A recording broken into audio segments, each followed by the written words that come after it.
ఎక్కడికి వెళ్దామన్నా రానంటది, సినిమాకి వెళ్దామంటే రానంటది, సరే వీకెండ్ వస్తే ఫ్రెండ్స్ తో కలిసి ఇలా కార్లో అవుటింగ్ వెళ్దామంటే రానంటది. ఇల్లంతా దేవుడి పటాలు, ఇల్లంతా పూలు పురస్కారాలు, ప్రస్తుతమానం ఇంట్లో దూపాలు, ఇదే పని మేడం. సాంప్రదాయకంగా జడేసుకొని పూలు పెట్టుకున్నా కూడా ఆయన నచ్చట్లేదండి. చిన్న చిన్న ఫ్రాక్లు వేసుకోమంటారు. మూడు మల్లెపూలు తెచ్చి పెట్టుకోమంటే తీసుకొని వెళ్ళి దేవుడి పటాలకు వేస్తే ఏంటి సార్ మొగుడన్నా కూడా ఎందుకు పూలు తెస్తారు అది కూడా చెప్పాలి సార్.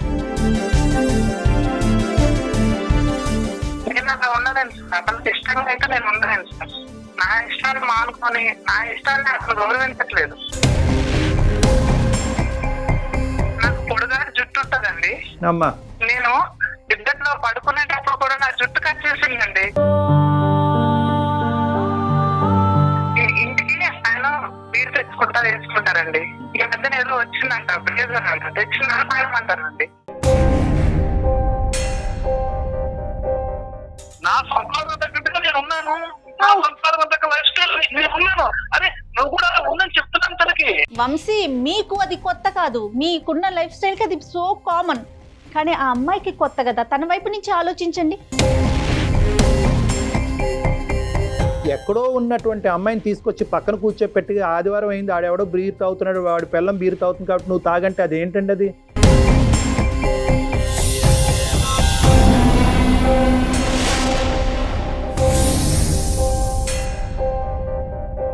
అందమైన జీవితానికి స్వాగతం. నమస్తే కళ్యాణ్ గారు. నమస్తే జగర్. కళ్యాణ్ గారు, రాత్రి ఒక మెయిల్ చూసానండి. వంశీ అనేసి మెయిల్ చేశాడు. వైఫ్ అండ్ హస్బెండ్ మీద మధ్యలో ఒక చిన్న ఇష్యూ, అంటే ఒకరి మనస్తత్వాలు ఒకరికి కలవట్లేదు. అతను పెట్టాడు అనమాట విషయం అతని వైపు నుంచి. సో మీతో మాట్లాడిస్తానని చెప్పాను, మరి ఒకసారి కాల్ చేయమంటారా? చేయండి మేడం. నాకు అనిపించిందండి ఇతనితో మాట్లాడినాక, ఇప్పుడు డిఫరెంట్ ప్లేసెస్ లో పెరిగి ఒక కొన్ని సంవత్సరాలు ఒక దగ్గర నుంచి వచ్చి ఇద్దరు కలిసి ప్రయాణం చేయాలి.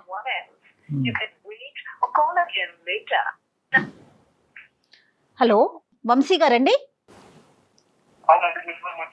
నేను సుమన్ టీవీ అందమైన జీవితం ప్రోగ్రామ్ నుంచి కాల్ చేస్తున్నానండి. నాతో పాటు డాక్టర్ కళ్యాణ్ చక్రవర్తి గారు కూడా ఉన్నారు. ఒకసారి డాక్టర్ గారితో మాట్లాడండి. వంశీ, హలో అండి. చెప్పండి. నమస్తే నమస్తే వంశీ, చెప్పండి ఏంటి ప్రాబ్లం ఏంటి వంశీ? అంటే నేను హైదరాబాద్ లో ఉంటాను సార్, నేను సాఫ్ట్వేర్ జాబ్ చేస్తుంటాను, నెలకు ₹1,00,000 శాలరీ. సో అంటే నేను చిన్నప్పటి నుంచి నా లైఫ్ ఎలా ఉండాలి అనుకున్నానో సో ఇప్పటి వరకు అంతా అలానే సాగింది. సో అంటే నా లైఫ్ స్టైల్ ఎలా ఉండాలనుకున్నానో సో కంప్లీట్ గా అవన్నీ నేను అనుకునేది జరిగాయి. Very good. బట్ ఎంత శాలరీ వస్తున్నా సరే, బట్ ఎందుకో ఎక్కడో జీవితంలో ఎక్కడో ఒక అసంతృప్తి సార్. అది ఎవరితో చెప్పుకుంటే తీరుతుంది అనేది అది నాకు అర్థం కాదు సార్. అంటే అంటే బయట నాకున్న లైఫ్ స్టైల్ కి అండ్ నాకు వచ్చే శాలరీకి ఇంటికి వచ్చాక నేను చూసే లైఫ్ స్టైల్, ఇంటికి వచ్చాక నా ఇంట్లో పరిస్థితులు ఎక్కడ ఒకదానికి ఒకటి ఎక్కడ సంబంధం లేదు సార్ అసలు. ఎందుకంటే నేను బయట నా కొలీగ్స్ తో ఉన్నప్పుడు, ఆఫీస్ లో ఉన్నప్పుడు ఎంత హ్యాపీగా ఉంటానో, ఇంటికి వచ్చాక హ్యాపీనెస్ అంతా పోతుంది. అసలు ఆఫీస్ నుంచి సాయంత్రం ఇంటికి రావాలంటేనే నాకు పరమ చిరాగ్గా ఉంది సార్. ఏంటండి అసలు రీజన్ ఏంటి? ఏంటో మేడం, మా వైఫ్ ఇంకా ఏదో 1960s, 90s, 70s భార్యలాగా ప్రవర్తిస్తుంటే అది నేను డైజెస్ట్ చేసుకోలేకపోతున్నాను మేడం. అంటే ఎట్లా అండి, ఏ విధంగా? ఫర్ ఎగ్జాంపుల్ అంటే మేడం ఇప్పుడు రెగ్యులర్ గా నాకు ఫ్రెండ్స్ తో వీకెండ్ పార్టీస్ ఉంటాయి. ఓకే. ఫ్రెండ్స్ తో సరదాగా అట్లా అవుటింగ్ వెళ్ళాలనుకుంటుంది నాకు. వీకెండ్ వస్తే ఫ్రెండ్స్ తో కూర్చొని టైం స్పెండ్ చేయాలంటది, సినిమాకి వెళ్ళాలంటది. బట్ వీటన్నిటికీ నా భార్యని వెంట పెట్టుకొని వెళ్ళి ఎంజాయ్ చేసే అదృష్టం నాకు లేదు మేడం. బయట నేను ఎంత సంతోషంగా ఉంటానో ఇంటికి వచ్చేటప్పటికి నేను అంత నీరు గారిపోతాను. భార్యను తీసుకొని చూసుకొని ఓ సినిమాకి వెళ్దాం అంటే కుదరదు, భార్య చూసుకొని ఫ్రెండ్స్ తో ఈవినింగ్ ఏ పబ్కో పార్టీకో వెళ్దాం అంటే కుదరదు. మనస్తత్వం సెకండరీ అనుకుంటే ఫస్ట్ ఏంటంటే తను కట్టుబట్టు, తను ఆ చీర, ఇంట్లో బుద్ధస్తమానం, పూజలు పురస్కారాలు, ధూపదీప నైవేద్యాలు, ఏదో ఆ ఇల్లంతా ఏదో పూజా మఠం లేకపోతే అదేదో ఒక ఆధ్యాత్మిక కేంద్రం లాగా ఉంటది. కానీ మా ఇంటికి వస్తే ఇంటికి వచ్చే ఉన్న ఫీలింగ్ ఎక్కడ కలగదు. సాయంత్రం ఆఫీస్ నుంచి వస్తే ఇల్లంతా దేవుడి పటాలు, ఇల్లంతా పూలు పురస్కారాలు, బుద్ధస్తమానం, ఇంట్లో ధూపం, ఇదే పని మేడం. అంటే ఈ కట్టుబట్టు అనేది ఈ అమ్మాయి పుట్టించుకున్నటువంటిది కాదు కదా. ఆబ్వియస్లీ ఏంటంటే ఆ కుటుంబ పరంగా వచ్చేటటువంటిది కదా. మరి మీరు పెళ్లి చేసుకునే ముందు ఆ కుటుంబం యొక్క సాంప్రదాయాలు, పట్టింపులు, తర్వాత ఈ పూజకి సంబంధించినటువంటి రిలీజియస్ ఆస్పెక్ట్స్ గురించి ఎటువంటి ఇన్ఫర్మేషన్ లేదా మీ దగ్గర? తెలుసుకున్నాం కానీ అంటే ఇప్పుడు అవన్నీ ఉంటే మంచిదే, సాంప్రదాయమైన కుటుంబం అయ్యుండొచ్చు, అవన్నీ ఎవరు కాదంటారు. అంతేగాని పొద్దుస్తూ దేవుడి పూజలు పురస్కారాలు, నేను ఇంట్లో అట్లా చేస్తాను, శుక్రవారానికి గుడికి వెళ్తాను, మంగళవారానికి గుడికి వెళ్తాను, లేదంటే వారానికి 4-5 రోజులు ఇంట్లో ఉపవాసం ఉంటామంటే అది కుదరదుగా సార్ ఈ రోజుల్లో. అట్లా ఉండడం ఎవరి కాలేదు సార్. అదేలేండి, కొద్దిగా ఎక్స్ట్రీమ్ లెవెల్లో ఉంది అని అంటారు మీరు. వంశీ, ఇప్పుడు ఇది ఒక్క ఓన్లీ పూజలు చేయటం అంశం వరకేనా, లేదంటే ఇంకా ఏదైనా ఆస్పెక్ట్స్ లో మీ ఇద్దరి మధ్యన డిఫరెన్సెస్ ఉన్నాయా ఇంకా ఏరియాస్ లో? సార్ ఎక్కడికి వెళ్దామన్నా రానంటది, సినిమాకి వెళ్దామంటే రానంటది, సాయంత్రం ఫ్రెండ్స్ తో కలిసి పబ్కి వెళ్దామంటే రానంటది, సరే వీకెండ్ వస్తే ఫ్రెండ్స్ తో కలిసి ఇలా కార్లో అవుటింగ్ వెళ్దామంటే రానంటది. మీ వైపు నుంచి ఏం ఎక్స్పెక్ట్ చేస్తారు? మీ దగ్గర నుంచి ఎక్స్పెక్టేషన్ ఏంటండి ఆవిడకి? నా దగ్గర నుంచి తన ఎక్స్పెక్టేషన్స్ అంటే ఏం పెద్దగా ఏం ఉండవు. ఎక్స్పెక్టేషన్ మీ సైడ్ నుంచి ఏం లేవు, కానీ తను అలా పూజలు చేసుకుంటూ ఉంటది. ఆ పూజా కార్యక్రమాలు వాటన్నిటికి మీరు అంతరాయం కలిగించకూడదు, మీరేమి ఇంటర్వ్యూన్ అవ్వకూడదు. ఏదో పూజ పొద్దున 10 నిమిషాలు, ఒక అరగంట, సాయంత్రం 10 నిమిషాలు, అంతేగాని స్వతంత్రంగా పూజలు చేసుకుంటాను, రోజంతా గుడికి వెళ్తాను, లేదంటే ఎప్పుడెప్పుడు పండుగలు పబ్బులు వస్తే ఉపవాసం ఉంటాము, ఇది కాదు మేడం. ఇంతకు మించిన లైఫ్ బయట ఉంది మేడం. నేను అదే చెప్తాను ఇంటికి రాగానే, ఇంటికి మించిన లైఫ్ బయట ఉంది. అదే 10 రూపాయలు జీతం వస్తుంది, సరదాగా సినిమాకి వెళ్తామంటే అర్థం చేస్తారు మేడం. 1,00,000 రూపాయలు జీతం వస్తుంది, సరదాగా వీకెండ్ ఫ్రెండ్స్ బయటకు అదేమంటే సరదాలు సంతోషాలు ఉంటాయి కాబట్టి అది అంటే సాంప్రదాయం పట్టింపు అనేది చదువుకున్నారా తనండి? మేడం తను డిగ్రీ వరకు చదువుకున్నారు మేడం. ఏ ఉద్యోగానికో చేసుకోవటానికి పంపించేస్తే ఇది ఉండదేమో కదా, ఇవన్నీ కొంచెం ఏమన్నా మార్పు వస్తుందేమో. ఉద్యోగం ఆఫీస్కి వెళ్ళి వర్క్ చేసేంత అలాంటి మనస్తత్వం కూడా కాదు. ఏదో ఇంట్లో ఉన్నాము, నా ఫ్రెండ్స్ వాళ్ళు కూడా వాళ్ళ భార్యతో పెట్టుకొస్తారు, వాళ్ళు కూడా పార్టీలకి వెళ్తారు. బట్ నాకు తనని తీసుకెళ్లి అలాంటి అవకాశం అదృష్టం లేదు మేడం. ఒకసారి మీరు కూడా తనతో ఏదైనా మాట్లాడితే భర్తగా నేనేం కోరుకుంటున్నాను అనేది ఒకసారి మీరు కూడా తనకైతే ఎక్స్ప్లెయిన్ చేయగలరని నేను అనుకుంటున్నాను. ఒకసారి అమ్మాయితో మాట్లాడదాం. అమ్మాయితో ఒకసారి మాట్లాడచ్చా వంశీ? అవకాశం ఉందా? ఒకసారి తనకి ఫోన్ ఇస్తాను సార్. ఇవ్వండి. ఒకసారి డాక్టర్ గారు మాట్లాడతారు, ఒకసారి మాట్లాడు. అంటే నాకు తెలిసిన డాక్టర్ గారు ఉన్నారు, ఒకసారి మీతో మాట్లాడుతా అన్నారు, ఒకసారి మాట్లాడు. దేనికోసం అండి మాట్లాడాలి? ఒకసారి మాట్లాడు. హలో, నమస్తే అమ్మా. లక్ష్మి గారు నమస్తే అండి. ఎవరండి? మేము సుమన్ టీవీ అందమైన జీవితం అనే ప్రోగ్రామ్ నుంచి కాల్ చేస్తున్నామండి. మన డాక్టర్ కళ్యాణ్ చక్రవర్తి గారు ఉన్నారు, సైకాలజిస్ట్ డాక్టర్. సరే మేడం. ఏం లేదండి, వంశీ గారు ఇప్పుడే జస్ట్ మాతో మాట్లాడారు. ఆయన ఒక చిన్న ప్రాబ్లమ్ ని ఫేస్ చేస్తున్నారు, అది మా ముందు పెట్టారు. పెద్ద కంప్లైంట్ కాదమ్మా, బహుశా ఏంటంటే చాలా ఇళ్లలో అది కంప్లైంట్ కాకపోయి ఉండొచ్చు, కానీ అతనికి ఏంటంటే మీ యొక్క సాంప్రదాయం, మీ పట్టింపులు కానీ, మీ పూజా పునస్కారాలు కానీ అతనికి అర్థం కావట్లేదు. అతను ఏమనుకుంటున్నాడంటే ఏదన్నా ఉండొచ్చు, కానీ కొద్ది లిమిట్లో ఉండాలి, ఇది విపరీతంగా అనిపిస్తుంది, ఇంకో సంతోషం సుఖం లేకుండా అయిపోతుంది, ఆవిడ ఇష్టం ప్రకారమే ఆవిడ పూజలు పునస్కారాలు చేసుకుంటుంది, నాకు ఇష్టమైనటువంటిది ఆవిడ ఏమీ చేయట్లేదు, బయటకు రావట్లేదు, ఇలాంటివి ఏవేవో చెప్తున్నారు అతను. ఇది మా వరకు అయితే కనుక మేము చూసేటటువంటి విపరీతమైన కేసులతో పోల్చుకుంటే ఇది పెద్ద ఇష్యూ కాదు. ఇదేంటంటే కొద్దిగా అడ్జస్ట్మెంట్కి సంబంధించినటువంటి ఇష్యూ. మీరేమనుకుంటున్నారమ్మా, ఇది పెద్ద ఇష్యూవా, చిన్న ఇష్యూవా, మార్పు రాగలదా, కష్టమా? ఇది పెద్ద ఇష్యూ చిన్న ఇష్యూ అంటే మాది శ్రీకాకుళం అండి. మా అమ్మ నాన్న వాళ్ళు వ్యవసాయం చేస్తారు. అమ్మా మేము చాలా రోజుల నుంచి పెద్దవాళ్ళ దగ్గర నుంచి నేర్చుకున్నా పూజలు పునస్కారాలు చేసుకోవడం. ఎక్కువ పర్సెంటేజ్ ఆఫ్ ద టైం పూజ చేస్తూ ఉంటారా మీ ఇంట్లో? నాకు చిన్నప్పటి నుంచి ఇష్టం అండి, నేను పూజలు చేసుకోవడం నాకు ఇష్టం. రైట్ ఓకే, తప్పలేదు.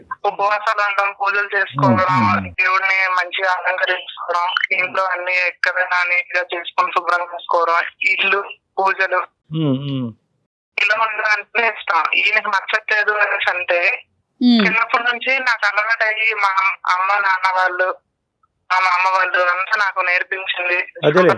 కుటుంబం అదే వాతావరణంలో పెరిగారు, అదే చూసారు మీరు, అలాగే ఉండాలి అని అనుకుంటున్నా. దీనికి అందులో నచ్చట్లేదండి, మరి ఉండడం నచ్చట్లేదండి. అదొకటి నచ్చట్లేదు. ఇంకా ఏం నచ్చట్లేదమ్మా అతనికి? మీ ఇద్దరి మధ్యన నచ్చినటువంటి అంశాలు ఏమున్నాయి? ఇంకా ఏ అంశాల్లో మారమంటారు అతను మిమ్మల్ని? నేను పూజలు చేయకూడదు, రైట్. వీకెండ్ అయితే ఆయనతో బయటకు వెళ్ళాలి, రైట్. ఓకే. పబ్బులకు వెళ్ళాలి. పబ్బులకా? ఆయన సాఫ్ట్వేర్ కదా, ఆయన అలాగే ఆలోచిస్తున్నారు. అదే సరేలేండి, పబ్లిక్ వెళ్ళాలి. ఇంకా అమ్మా ఇంకా ఇంకా ఏం తీసుకెళ్తానంటారు, సారీ వద్దంటారు, చిన్న చిన్న ఫ్రాక్లు వేసుకోమంటారు, చిన్న చిన్న చెడ్డీ వేసుకోమంటారు. ఇది ఏం పద్ధతి అండి? జీన్స్ వేసుకోమంటారు, టీ షర్ట్స్ వేసుకోమంటారు. మా ఊరు సైడ్, మాది శ్రీకాకుళం అంటే పల్లెటూరు అండి. పల్లెటూరు నుంచి వచ్చిన అమ్మాయి హైదరాబాద్ లో ఉండి ఇలా జీన్స్ వేసుకొని టీ షర్ట్స్ వేసుకొని ఇలా బయటకు వెళ్తే అదేం పద్ధతి అండి? ఇక్కడ పద్ధతులు నాకు నచ్చట్లేదండి, నాకు నచ్చకూడదు. నేను ఆయనతో ఎలా ఉండగలను? అలా కదలేమ్మా, ఎలా అతను ఏం ఉండకూడదని అనుకోవట్లేదులేండి, కానీ మీతో అంతవరకు రాలేదు సమస్య. అతను ఉండాలని అనుకుంటున్నాడు, చిన్న చిన్న మార్పులు చేసుకోవటమేనండి, ఉండాలి ఉండకపోవటాలు కాదు. సాంప్రదాయకంగా జడేసుకొని పూలు పెట్టుకున్నా కూడా ఆయన నచ్చట్లేదండి. హెయిర్ స్టైల్ మార్చాలంట, హెయిర్ కట్ చేసుకోవాలంట, ఇవన్నీ చెప్పారమ్మా. కానీ పోనీ అతను పెట్టినటువంటి థ్రెషోల్డ్ వరకు కాకపోయినా కూడా కొంతవరకైనా మీలో ఏమైనా మార్పు చూసారా? అంటే మీ తల్లిదండ్రులకు అది ఇష్టం కాబట్టి, ఆ కట్టు బుట్టు ఆ వ్యవహార శైలిని ఇష్టం కాబట్టి అదేంటంటే మీకు నార్మల్గా అనిపించవచ్చు, కానీ అతనికి విపరీతంగా అనిపిస్తుంది.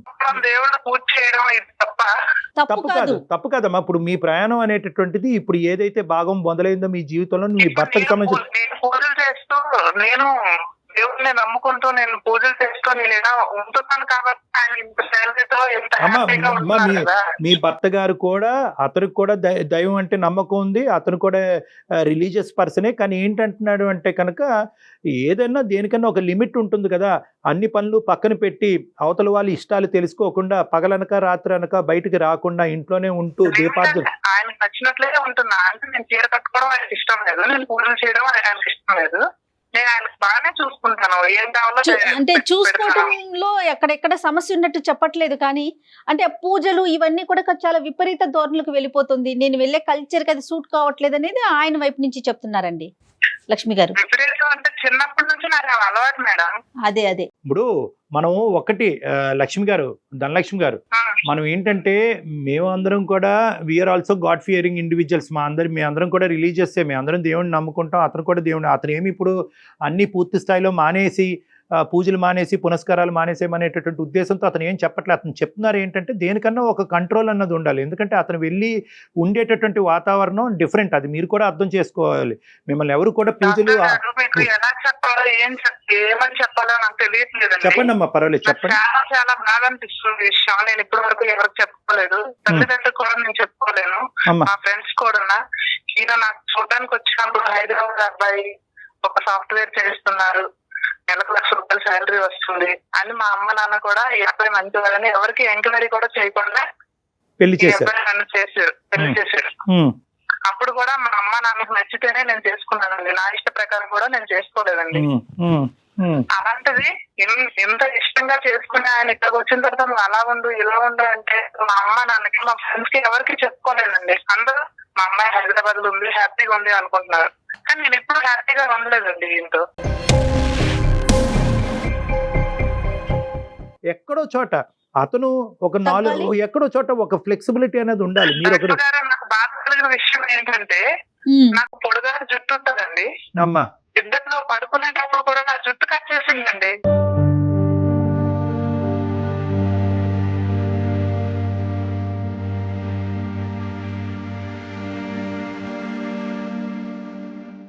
అయ్యో అదేంటమ్మా అదే ఇలా కూడా ఉంటానండి. లేదు అది తప్పమ్మా, అది అరాచకం. అదేంటది? అది ఇష్టంగా మార్చుకోవాలి అంటారు కదా, నేను ఆయన ఇష్టాన్ని గౌరవిస్తానండి. ఏమో కానీ నా ఇష్టాన్ని అలా చేయొచ్చా చెప్పండి? ఏమయ్యా ఉన్నావు అక్కడ? వంశీ స్పీకర్ పెట్టమ్మా, మాట్లాడదాం అతనితో కూడా. వంశీ సార్ చెప్పండి సార్. ఏంటయ్యా హెయిర్ కటింగ్ ఏంటయ్యా? అంటే మీరు పడుకున్నప్పుడు మీకు గుండు గీస్తుంది, ఓకేనా?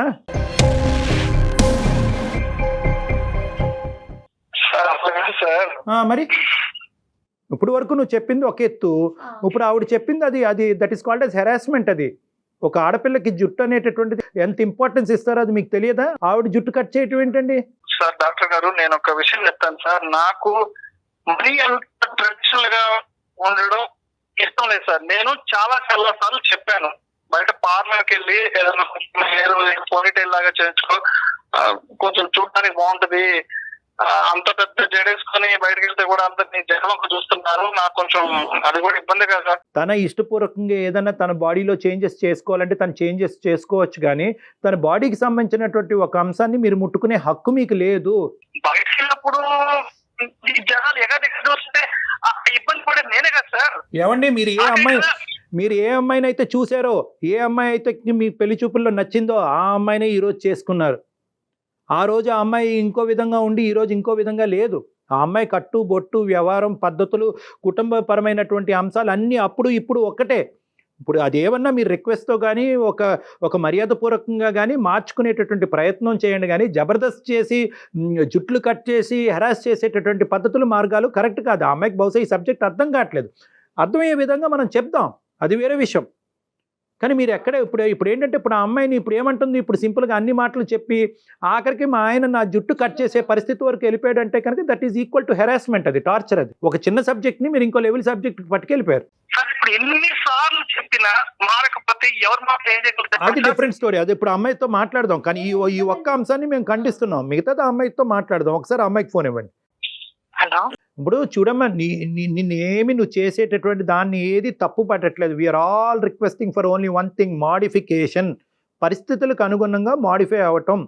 మీ తల్లిదండ్రులకి ఆ పద్ధతి నచ్చితే కనుక, ఈరోజు నీ భర్తకు నచ్చకపోతే కనుక నువ్వు ఇప్పుడు రెస్ట్ ఆఫ్ యువర్ లైఫ్ ప్రయాణం చేయవలసినటువంటి వ్యక్తి నీ భర్త కాబట్టి, మీ భర్తకు అనుగుణంగా మాడిఫై అవటం అనేటటువంటిది అది పురాణాల్లో రాసింది, గ్రంథాల్లో రాసింది, అన్నిట్లో ఉంది. ఏ దేవుడికైతే నువ్వు పూజిస్తున్నావో ఆ పూజ అన్నిటిలో కూడా ఇదే ఉంది. అంటే భర్తకు అనుగుణంగా మారాలి, భర్తకు నచ్చే విధంగా మలుచుకోవాలి అనేటటువంటిది అని చెప్పి నువ్వు పూజలు ఆపేసి నువ్వు ఏదంటే కంప్లీట్ గా ఎథిస్ట్ లాగా అయిపోవమ్మా అని మేము చెప్పట్లేదు. అల్ట్రా మోడర్న్ గా అవ్వక్కర్లేదండి, కానీ మోడర్న్ గా ఉండటానికి ట్రై చేయొచ్చు.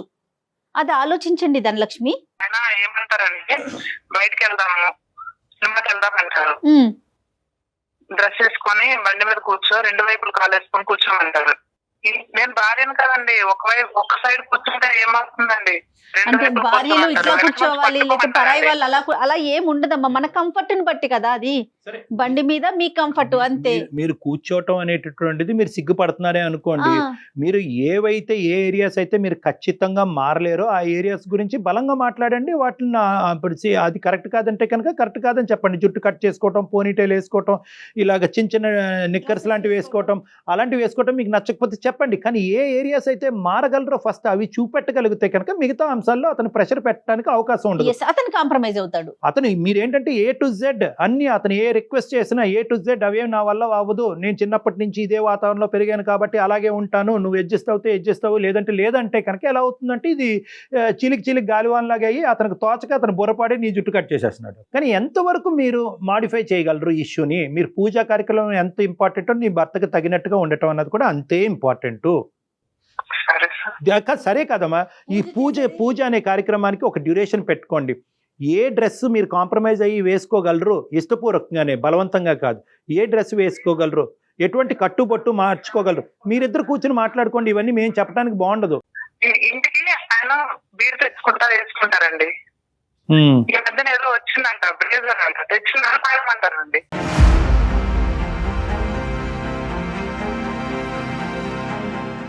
నేను పూజలు పునస్కారాలు చేసి వచ్చి ఇంట్లో సాంప్రదాయమైన కుటుంబం నుంచి వచ్చిందండి, నేను అలా ఎలా చేస్తానండి? అంత అందంగా కనిపించిన ఆయన నన్ను నశించుకోరండి. ఆయనకి ఇప్పుడు ఉండే ట్రెండ్ లో హైదరాబాద్ అమ్మాయిలా నేను అందం అనేటటువంటిది మనసులో ఉండాలి, బట్టల్లోని దీంట్లో కాదు. నేను ఉండే ట్రెడిషనల్ గా సారీ కట్టుకుని నేను నా ఇష్టంగా రెడీ అయితే ఆయన వద్దు, నేను నన్ను తీసుకెళ్తాడు సార్. ఆయనకు నచ్చినట్లు రెడీ అయితే నన్ను తీసుకెళ్తాడు సార్. అదే అతనికి తగ్గట్టుగా రావాలి. మరి అలాగే ఏం చేద్దాం చెప్పండి ఇప్పుడు? ఈ సమస్యకి ఏంటి పరిష్కారం? నేను అలా ఉండలేను సార్, అతనికి ఇష్టంగా అయితే నేను ఉండలేను సార్. నా ఇష్టాన్ని మానుకొని నా ఇష్టాన్ని అతను గౌరవించట్లేదు.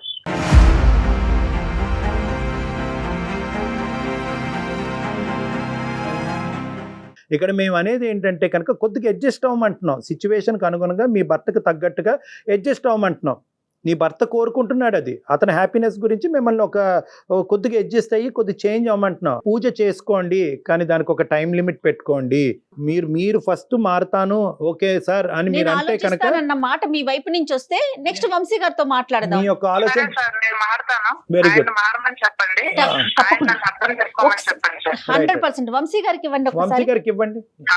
ఇప్పుడు మైక్రోస్కోపిక్ గా ఎవరు ఎంత మారుతారన్నది మీరిద్దరు చూసుకోండి, అదంతా మేము చెప్పలేము. బాబు ఈ రోజు నుంచి జీన్స్ అంట, రేపటి నుంచి శారీ అంట, ఇవన్నీ మేము చెప్పడానికి అసహ్యంగా ఉంటుంది. అది మీరిద్దరు చూసుకోండి, మాట్లాడుకోవాల్సిన విషయం. ఇంపార్టెంట్ ఏంటంటే ఫస్ట్ ఆఫ్ ఆల్ ఇద్దరు కూడా కొన్ని అడుగులు కాంప్రమైజ్ అవ్వాలి. వంశీ గారు కొన్ని విపరీతంగా ఉన్నాయి సార్ మీ డిమాండ్స్, కొన్ని మాత్రం కొన్ని ఓకేగా ఉన్నాయి కానీ పర్వాలేదు అన్నట్టుగా ఉన్నాయి కానీ ఏదైనా కూడా ఆ అమ్మాయికి ఇష్టం అవుతే కనుక, ఆ అమ్మాయికి నచ్చితేనే కనుక మీరు ఏదైనా చేయవలసినటువంటి అవసరం ఉంటుంది. ఆ ఎక్కడో ఉన్నటువంటి అమ్మాయిని తీసుకొచ్చి పక్కన కూర్చోపెట్టి ఆదివారం అయింది ఆడెవడో బీరు తాగుతున్నాడు, వాడి పిల్లం బీరు తాగుతుంది కాబట్టి నువ్వు తాగంటే అది ఏంటండి? అది ఏమన్నా అర్థం ఉందండి? అది మీకండి వంశీ, మీకు అది కొత్త కాదు, మీకున్న లైఫ్ స్టైల్ కి అది సో కామన్. కానీ ఆ అమ్మాయికి కొత్త కదా, తన వైపు నుంచి ఆలోచించండి. మేడం ఒక్క నిమిషం మేడం, నేను ఒక్క మాట చెప్తాను వినండి. కొత్త కాదండి, తప్పు ఆవిడకి తప్పు. సార్ ఒక నిమిషం వినండి, చెప్పండి. ఇప్పుడు బయట సోషల్ లైఫ్ ఎలా ఉందో దానికి తగ్గట్టుగా నేను ఉన్నాను, మీరున్నారు. నా సంపాదన తగ్గట్టుగా నేను ఉన్నాను, నా సంపాదన తగ్గ లైఫ్ స్టైల్ నేను ఉన్నాను. అరే నువ్వు కూడా ఉందని చెప్తున్నాను తనకి. ఏమంటే చెప్పటం ఈజీ అండి, చేయటం కష్టం. ఆ అమ్మాయి పుట్టెరుగు ఒక వాతావరణంలో పెరిగింది, ఇప్పుడు సడన్ గా మీరు తీసుకొచ్చి ఈ వాతావరణంలోకి నువ్వు మారిపో అంటే కనుక అది చీర మార్చుకోవటమా, డ్రెస్ చేంజ్ చేసుకోవటం అంత ఈజీయా? కాదు కదా. ఆ అమ్మాయికి అది స్లోగా అలవాటు అవ్వాలి. ఒక మెట్టు ఎక్కనటువంటి అమ్మాయిని మీరు 10 మెట్లు ఎక్కిన తర్వాత ఇక్కడ కూర్చో బీరు తాగంటే అది ఎక్కడి వరకు కరెక్ట్? పెళ్ళై 5-6 సంవత్సరాలు అవుతుంది, ఇంకా ఎంత సమయం పడుతుంది నాకు నచ్చిన విధంగా? వంశీ 5 సంవత్సరాలు పట్టొచ్చు, 10 సంవత్సరాలు పట్టొచ్చు, అది వ్యక్తిత్వం బట్టి మీ ఇద్దరిలో మధ్యన ఉండే ఓపిక బట్టి అండర్స్టాండింగ్ బట్టి ఆధారపడి ఉంటుంది. మీరేమొచ్చి ఫౌండేషన్ వేయకుండా బిల్డింగ్ కట్టాలని అనుకుంటున్నారు. ఆ అమ్మాయికి బేసిక్ థింగ్స్లోనే ఒక ఆలోచన శైలిలో మార్పు రాలేదు. అలాంటిది ఆ అమ్మాయిని కూర్చోపెట్టి నువ్వు బీరు తాగాలి, నువ్వు జుట్టు కట్ చేసుకోకపోతే నేనే కట్ చేస్తాను, ఇవన్నీ కరెక్ట్ కాదు. ఇవన్నీ ఏంటంటే మరీ ఆ అమ్మాయి ఒక ప్రైవేట్ లైఫ్లోకి మీరు అతిగా ఎంక్రోచ్ అవుతున్నట్టు అయ్యింది. ఆ అమ్మాయికి ఇప్పుడు దాకా మేము మాట్లాడాం, ఎంతో కొంత అర్థమైంది ఆ అమ్మాయికి. నేనే దిగొస్తానండి, కొంత దూరం దిగొస్తాను, అతని ఈ విపరీతమైనటువంటి చేష్టలు కూడా ఆపుకోమనండి, నన్ను హెరాస్ చేయొద్దనండి, ఏదైనా మార్పు వస్తే కనుక నా ఇష్టపూర్వకంగా మారాలి కానీ అతను నన్ను కష్టపెట్టి తెచ్చేటటువంటి మార్పు నేను అప్రిషియేట్ చేయను, అలా అయితే కష్టం అండి అనేటటువంటి మాట కూడా ఆవిడ అంటుంది. సో ఆవిడ ఇప్పుడు రెడీ అయింది కానీ మీరు మరీ ఎక్స్ట్రీమ్ పొజిషన్స్కి వెళ్ళకండి. Slow and steady will win the race. ఒక్కొక్క మెట్టు ఎక్కాలి, అండర్స్టాండింగ్తో ఎక్కాలి. జబర్దస్త్ చేసో లేదంటే దౌర్జన్యం చేసేటటువంటి తీరు కరెక్ట్ కాదు. ఒక విషయం చెప్తుంది అర్థం చేసుకోండి. అర్థమవుతుంది. సరదాగా ఆఫీస్ నుంచి వస్తూ 2 మల్లెపూలు తెచ్చి పెట్టుకోమంటే తీసుకొని వెళ్ళి దేవుడి పటాలకు వేస్తే ఏంటి సార్?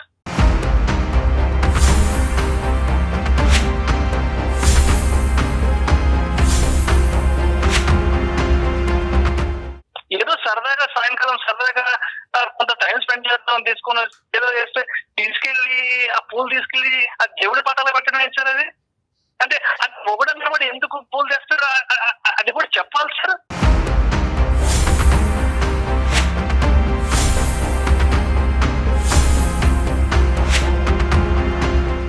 లేదు మాకు అర్థమైందిలేండి, మీ యొక్క కన్సర్న్ మాకు అర్థమైంది. అంటే వంశీ నేను ఇక్కడ ఏంటంటే ఇలా ఇండివిజువల్గా ఒక్కొక్క ఇష్యూ గురించి మాట్లాడటం గురించి కాదు, ఓవరాల్గా మనం మాట్లాడుకుందాం.